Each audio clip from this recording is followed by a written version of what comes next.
Hi everyone, welcome to Learn Law Easily.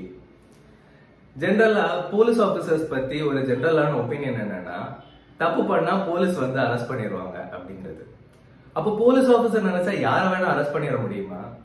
எந்தெந்த சிச்சுவேஷன்ல எல்லாம் ஒரு பர்சன் அரெஸ்ட் பண்றதுக்கு அரெஸ்ட் வாரண்ட் வேணும், எந்த சிச்சுவேஷன்ல எல்லாம் அரெஸ்ட் வாரண்ட் வேணாம் அப்படிங்கறத இந்த வீடியோல கிளியர் கட்டா பார்க்கலாம். ஜெனரலா ரெண்டு டைப்பான அஃபென்ஸ் இருக்குங்க. ஒன்னு காக்னிசபிள் அஃபென்ஸ், இன்னொன்னு நான் காக்னிசபிள் அஃபென்ஸ். இந்த காக்னிசபிள் அஃபென்ஸ்னா ரொம்ப சீரியஸான offence, like theft, kidnap, murder, rape, இது மாதிரி. இந்த மாதிரி அஃபென்ஸ்க்கு வந்து ஒரு போலீஸ் ஆஃபீஸர் அரெஸ்ட் பண்ணணும் அப்படின்னா அரெஸ்ட் வாரண்ட் வேண்டாம். ஆனா இந்த நான் காக்னிசபிள் அஃபென்ஸ் இருக்குல்ல, அது ரொம்ப லெஸ் சீரியஸான offence comparatively cognisable offence. And இந்த மாதிரி அஃபென்ஸுக்கு வந்து போலீஸ் ஆஃபீஸருக்கு வந்து ப்ராப்பரா மேஜிஸ்ட்ரேட் கிட்ட பெர்மிஷன் வாங்கி தான் இன்வெஸ்டிகேட்டும் பண்ணணும். அண்ட் வந்து ப்ராப்பர் அரெஸ்ட் வாரண்டோட தான் அரெஸ்ட் பண்ணவும் முடியுங்க. அண்ட் எந்தெந்த சர்க்கம்ஸ்டான்சஸ்ல எல்லாம் ஒரு போலீஸ் ஆஃபீஸர் நினைச்சா வாரண்ட் இல்லாம அரெஸ்ட் பண்ண முடியும் அப்படிங்கிற வந்து செக்ஷன் 35 ஆஃப் பாரதிய நாகரிக் சுரக்ஷா சங்கீதா அதுல வந்து கிளியரா எக்ஸ்பிளைன் பண்ணிருக்காங்க. அதுல வந்து இப்போ ஒரு போலீஸ் ஆஃபீஸர் இருக்காரு, அவரோட பிரசன்ஸ்லயே ஒரு காக்னிசபிள் அஃபென்ஸ் வந்து கிரியேட் ஆயிருச்சு, ஒருத்தர் பண்ணிட்டாரு அப்படின்னா அந்த சிச்சுவேஷன்ல அந்த போலீஸ் ஆஃபீஸர் வந்து வாரண்ட் இல்லாமலே அவர் அரெஸ்ட் பண்ண முடியுங்க. அண்ட் இப்போ ஒரு பர்சன் மேல ஒரு கம்ப்ளைண்டோ இல்லைன்னா ஒரு கிரெடிபிளான இன்ஃபர்மேஷன் கிடைக்குது, அதாவது ஒருத்தர் வந்து காக்னிசபிள் அஃபென்ஸ் வந்து கிரியேட் பண்ணிருக்காரு அப்படின்னு சொல்லிட்டு, அப்போ அந்த அஃபென்ஸுக்கு அவர் கமிட் பண்ண அஃபென்ஸுக்கு 7 இயர்ஸ்க்கு கம்மியா தான் வந்து இம்ப்ரிசன்மெண்ட் பனிஷ்மெண்டா கொடுக்க முடியும். அப்படின்னா அந்த சிச்சுவேஷன்ல சர்டன் கண்டிஷன்ஸ் வந்து சாட்டிஸ்ஃபை ஆன ஒரு போலீஸ் ஆபீசரால வாரண்ட் இல்லாமலே வந்து அவர் அரெஸ்ட் பண்ண முடியுங்க. அது என்னென்ன கண்டிஷன்ஸ்னா வந்து, இப்போ அந்த அக்யூஸ்ட வந்து நம்ம இப்ப அரெஸ்ட் பண்ணல, வெளியில விட்டா அவர் ஃபர்தரா இன்னொரு அஃபென்ஸ் வந்து கிரியேட் பண்ணுவாரு, இல்ல எவிடன்ஸ வந்து டேம்பர் பண்ணிடுவாரு, விட்னஸ பயமுறுத்தி ஸ்டேட்மெண்ட்டை மாத்திடுவாரு, இவரை வந்து அரெஸ்ட் பண்ணா மட்டும்தான் வந்து ப்ராப்பரா இன்வெஸ்டிகேஷன் மேக் பண்ண முடியும், இல்லைன்னா வந்து கோர்ட்ல வந்து கேஸ் நடக்கும்போது இவர் ப்ராப்பரா அட்டெண்ட் ஆக மாட்டாரு. அந்த மாதிரி சிச்சுவேஷன்ஸ்ல எல்லாமே வந்து ஒரு போலீஸ் ஆபீசர் வந்து ப்ராப்பர் அரெஸ்ட் வாரண்ட் இல்லாமலே வந்து அந்த பர்சனை வந்து அரெஸ்ட் பண்ண முடியுங்க.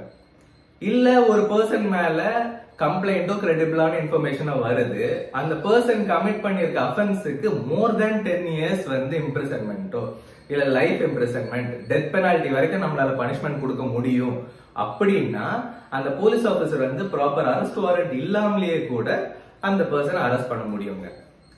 அண்ட் இன்னொரு சிச்சுவேஷன் என்னன்னா, ஒரு போலீஸ் ஆபீசரால ஒரு ப்ரொக்ளைம்டு அஃபெண்டர், அதாவது ஒரு பர்சன் வந்து ஒரு அஃபென்ஸ் கமிட் பண்ணிருக்காரு, அதுக்கு வந்து 10 இயர்ஸ்க்கு மேல வந்து இம்ப்ரிசன்மெண்ட் இல்லைன்னா டெத் பெனால்டி வரைக்கும் பனிஷ்மெண்ட் கொடுக்கலாம். அவர் வந்து லீகல் ப்ரொசீடிங்ஸ்ல இருந்து அப்ஸ்காண்ட் ஆயிட்டாரு அப்படின்னா அந்த சிச்சுவேஷன்ஸ்ல எல்லாம் வந்து போலீஸ் ஆபீசர் ஒரு அரெஸ்ட் வாரண்ட் இல்லாமலே வந்து அந்த பர்சனை வந்து அரெஸ்ட் பண்ண முடியுங்க. அண்ட் இப்போ ஒரு ஸ்டோலன் ப்ராப்பர்ட்டி, ஒரு திருட்டு போன பொருள் வந்து ஒருத்தர் வந்து பொசஷன் வச்சிருக்காரு, அவரை வந்து அரெஸ்ட் வாரண்ட் இல்லாம கூட அவரை போலீஸ் ஆபீசர்ஸால அரெஸ்ட் பண்ண முடியும். அண்ட் வந்து இப்போ ஒரு போலீஸ் ஆபீசர் வந்து ரிக்வெஸ்ட் பண்றாரு அனதர் போலீஸ் ஆபீசர் கிட்ட, தட் இந்த ஒரு பர்சன் வந்து ஒரு சீரியஸான அஃபென்ஸ் கமிட் பண்ணிருக்காரு, இவரை வந்து அரெஸ்ட் பண்ணுங்க எங்க பார்த்தாலும் அப்படின்னு சொல்லிட்டு, அந்த மாதிரி சிச்சுவேஷன்ல வாரண்ட் இல்லாம கூட ஒரு போலீஸ் ஆபீசரால அரெஸ்ட் பண்ண முடியும். அண்ட் இப்போ ஒரு போலீஸ் ஆபீசரோட டியூட்டியை செய்ய விடாம ஒருத்தர் தடுக்கிறாரு அப்படின்னா அவரையுமே வந்து அரெஸ்ட் பண்றதுக்கு வாரண்ட் தேவையில்லை. அண்ட் இப்போ ஒரு லீகல் கஸ்டடி, அதுல இருந்து எஸ்கேப் ஆகுற ஒரு பர்சனை அரெஸ்ட் பண்றதுக்குமே வந்து ப்ராப்பரா வாரண்ட் எதுவும் தேவையில்லை, ஒரு போலீஸ் ஆபீசர் டைரக்டாவே வந்து அரெஸ்ட் பண்ண முடியுங்க. அண்ட் இப்போ ஒரு ஆர்ம்டு போர்சஸ், மிலிட்டரி, நேவி, இந்த மாதிரி ஆர்ம்டு போர்சஸ் கிட்ட இருந்து எஸ்கேப் ஆகுறவங்க, தப்பிச்சு ஓடுறவங்களை வந்து அரெஸ்ட் பண்றதுக்கு ஒரு போலீஸ் ஆபீசருக்கு வந்து வாரண்ட் தேவையில்லைங்க. இந்த மாதிரி சிச்சுவேஷன்ஸ்ல எல்லாம் ஒரு போலீஸ் ஆபீசர் ஒரு பர்சனை அரெஸ்ட் பண்றதுக்கு வாரண்ட் தேவைப்படாது. அண்ட் இப்போ அந்த அஃபென்சஸ் வந்து நான் காக்னிசபிள் அஃபென்ஸா இருக்கு, அதாவது லெஸ் சீரியஸ் அஃபென்சஸ் லைக் பெட்டி அஃபென்சஸ் இருக்குது. அந்த சிச்சுவேஷன்ல வந்து ஒரு போலீஸ் ஆபீசர் கண்டிப்பா நியர்பை மேஜிஸ்ட்ரேட் கிட்ட பெர்மிஷன் வாங்கி வாரண்ட் வாங்கி தான் அரெஸ்ட் பண்ண முடியும், இல்லைன்னா இன்வெஸ்டிகேட் எல்லாம் பண்ண முடியுங்க. சோ இது மாதிரி யூஸ்ஃபுல்லான இன்ஃபர்மேஷன்ஸ் தெரிஞ்சுக்கிறதுக்காக நம்ம சேனலை சப்ஸ்கிரைப் பண்ணுங்க. நான் அடுத்து என்ன லா ரிலேட்டட் டாபிக்ஸ் வந்து பேசி அப்லோட் பண்ணுங்கிறத கமெண்ட் செக்ஷன்ல கமெண்ட் பண்ணுங்க. See you all. Bye.